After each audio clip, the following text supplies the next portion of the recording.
Amigos e amigas queridos, para ser franco, eu me encontro trêmulo, porque há muito tempo eu não venho para a rede social para falar sobre uma causa do povo brasileiro que atinja tão diretamente as minhas convicções cristãs mais profundas.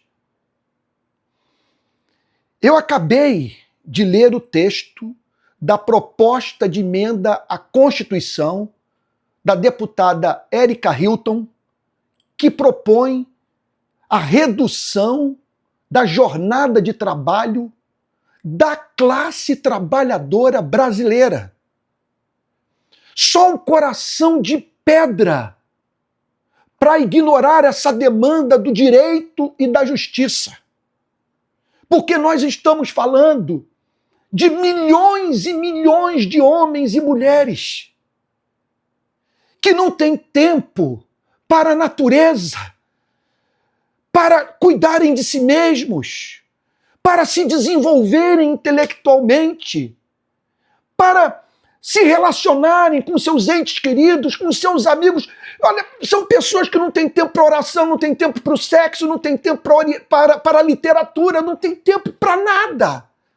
Além de serem mal remuneradas e não poucas dedicadas a tarefas mecânicas, repetitivas, enfadonhas, em ambientes insalubres. Essa gente tem uma folga em 7 dias. Isso é profundamente desumano. Então eu faço um apelo aos meus irmãos na fé, àqueles que também não pertencem à comunidade cristã, aos movimentos sociais, aos partidos políticos, às igrejas, à classe trabalhadora, que façamos uma frente mediante ampla conjugação de esforços, suprimindo diferenças político-ideológicas, porque nós estamos falando de algo elementar. Olha, praticamente nós estamos falando do direito à vida. Qual é o sentido de você trabalhar 6 vezes por semana, 8 a 10 horas por dia, e nas grandes cidades não sem passar 4 horas do seu tempo no trânsito? Essa gente não vive e por isso infarta, por isso adoece, por isso entra em depressão e não dá o melhor do que poderia dar da sua vida para o próprio desenvolvimento econômico do país. São milhões de brasileiros. Olha, eu falo movido por profunda comoção, porque não tem uma só vez que eu me depare com essa gente atrás do balcão que eu não me compadeça. Eu estava agora tomado assim daquele sentimento de uma das canções do Milton Nascimento. Certas canções que ouço devem estar dentro de mim, e perguntar carece como não fui eu que fiz, como que essa ideia não partiu da minha cabeça. E eu agradeço a Deus por aqueles que tomaram a decisão de levantar esse debate na nossa nação, mas é claro que ele sofrerá profunda oposição dos detentores do poder econômico, e eles vão usar do mesmo argumento hipócrita, falacioso, que foi usado na Inglaterra por ocasião da luta pelo fim da escravidão na Inglaterra. O que se dizia? Se nós acabarmos com o comércio de escravos, com a mão de obra escrava, a economia da Inglaterra entrará em colapso. Mas, amigos, veja só, ainda que esse fosse o caso no nosso país, o que não está provado numa evidência empírica para se fazer uma afirmação como essa, qual é o sentido de mantermos a economia brasileira, sabe, na base desse moedor de carne, que é o funcionamento da indústria, do comércio no nosso país? Eu peço então a você que se junte a nós nessa bandeira. Eu nunca vi essa deputada, Érica Hilton, nunca troquei uma palavra com ela, mas eu acabei de ler o texto. Eu estou encantado tomado de comoção. E olha, eu não estou legislando em causa própria, porque eu vivo uma vida do ponto de vista do exercício da minha atividade profissional que me traz imenso prazer. Eu faço o meu horário, trabalho muito, mas trabalho com alegria, trabalho com liberdade, me dedico a uma tarefa apaixonante e com muito tempo para fazer pausas, para ler livros, para aprender um outro idioma, entre tantas outras atividades mais que trazem refrigério ao meu cotidiano, que me permitem, portanto, buscar um aperfeiçoamento que torna o meu trabalho mais efetivo. Olha, e para aqueles que estão usando a Bíblia para atacar essa PEC, permita-me dizer o seguinte: não há fundamento teológico para a afirmação que os seres humanos têm que trabalhar 6 dias em 7 exaustivamente, sem tempo para a igreja, sem tempo para oração, sem tempo para a leitura das escrituras, para a comunhão com os irmãos. Estou usando aqui o linguajar cristão, porque não vai faltar tentativa de cooptação da igreja dessa luta. E termino usando aqui um texto da Bíblia.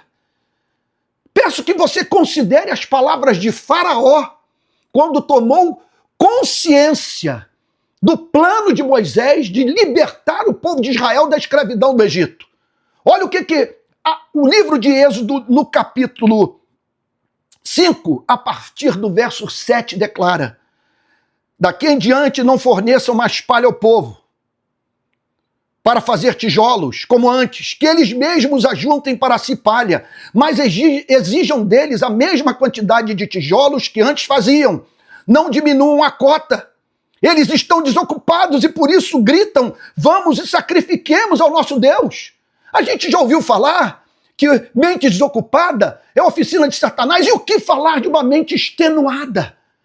O que o texto está dizendo é que esse déspota, ele chegou à conclusão que as pessoas estavam sonhando com sua própria liberdade porque tinham tempo para fazê-lo. E por isso, portanto, dobrou a carga de trabalho dessa gente. Olha o que ele diz: imponham mais serviço a esses homens, para que se mantenham ocupados e não deem ouvidos a palavras mentirosas. Você que se diz que é defensor da família, como você pode se calar quando você sabe que não poucos trabalhadores não têm tempo para o lar, não têm tempo para a família, com convívio com seus cônjuges, com seus filhos? Muitos só podem encontrá-los no domingo, e não poucos trabalhadores brasileiros exercem atividade profissional no domingo. Então, olha, um projeto como esse, caso seja aprovado, meu Deus, olha, será a maior conquista da classe trabalhadora no século XXI. Me perdoe falar nesses termos, eu gostaria de ser mais calmo, eu não estou aqui de teatro, é algo que toca a medula das minhas convicções, atinge as minhas emoções. E repito, não falo a partir de alguma espécie de frustração pessoal, eu falo a partir da constatação que um número incontável de pessoas que amo, que me servem, que estão aí nos restaurantes, nos bares, nas esquinas da vida, veja só, não tem tempo para viver. Então a questão não é só salarial, de que adianta melhorar a renda da classe trabalhadora se essas pessoas não têm tempo para usar o ganho, o usufruto, quer dizer, para exercer o usufruto do seu trabalho. Então eu peço que juntemos forças para que a classe trabalhadora brasileira obtenha essa extraordinária conquista. Estou pronto para pagar todos os preços e não vai faltar grana, muita grana, para impedir o povo brasileiro de finalmente ter mais tempo para pensar, ter mais tempo para o sexo, para a literatura, para a natureza, para o seu desenvolvimento pessoal, para aprender um novo idioma, para desenvolver uma nova habilidade profissional. não tenho a mínima dúvida de que essa é uma bandeira da justiça e do direito. E vou mais longe, que tem a aprovação dos céus.